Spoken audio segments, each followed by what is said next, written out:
Welcome back to Mike's Man Cave and welcome back to another tool review. A while ago I bought this multi-function car polisher and I never ended up using it after buying it. So I stored it away inside its original box in the dry storage container in my shed on one of my shelves. The reason I bought this was because years ago I was getting a car sprayed and I thought I would need this to buff the paint up to a nice shine.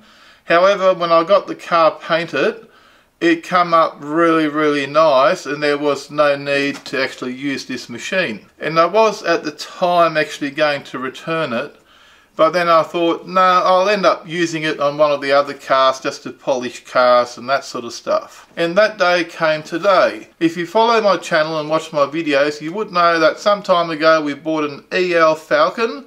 It was a manual blue EL Falcon. I did a few videos about it. There's actually a few more videos coming up in the next few weeks, I think. Well, anyway, we've decided to give that car a cut and polish today. So I went out and bought some cutting compound. And I finally got my car polisher out of the box. And here it is. It looks like a reasonable sort of machine. And I did purchase it from SCA, which in Australia is probably one of the biggest automotive parts stores or parts stores chains. So these stores are everywhere. And they still sell this to this day. And it's not cheap. It's $145.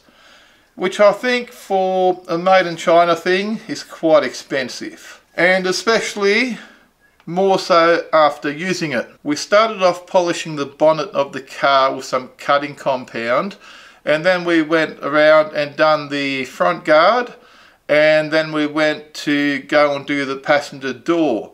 As I was polishing the passenger door, this thing just stopped. Like it was polishing and then it just stopped. And I actually thought the power had gone out. So I checked my plugs, checked my leads, checked everything. Power was still working. This thing had died. It wasn't hot. It didn't overheat. There was no electrical smell from it. So I didn't sort of work it too hard that it overheated and it cooked the engine. It just stopped. It died. And I just thought I'd do this video because I'm quite upset. As you can see, this thing is still brand new. It probably had 30 minutes of use, maybe, in its entire life since having been taken out of the box. It hasn't worked hard. It was not used. It was stored properly. As you can see, there's nothing wrong with the box. It was stored in the box up until today. And this box was inside a sealed container. Look, it's not even dusty, it's perfect. The box looks like I just bought it today. Unfortunately, I didn't, because if I did, it'll be going back to the shop tomorrow and I'll be throwing it at someone. Unfortunately, the warranty on this is long gone and it looks like I'll just be throwing it in the bin. Maybe I should try and take it back. I don't think they'll take it back, but look, it's brand new. Leave a comment down below and let me know what you think. Should I take this back to the store and see what they say?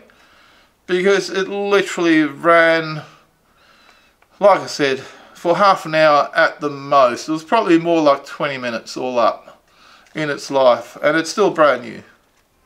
It still smells new. Yep, it does. So just a warning to anyone contemplating buying one of these, don't. No matter how good the warranty is, complete waste of time. Complete waste of time and money. Don't do it. Save your money. Now if you have one of these at home and you've been using it, and only if you've been using it, if you've just had it sitting on your shelf and it's had no use, don't bother commenting. But if you've got one of these and you have actually managed to buff or polish a car with it, leave your comment down below, as I'd like to hear some positive comments on this negative video.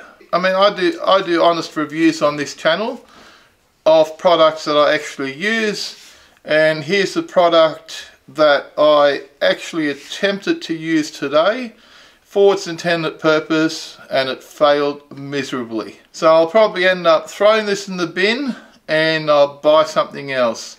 Now if you've got any recommendations of a car polisher or buffing machine that's worthwhile buying, also leave your comment down below, because I still want to buy one because I do want to polish some of my other cars. And plus we've got to finish polishing the cheapest manual EL Falcon in Australia, which is now automatic.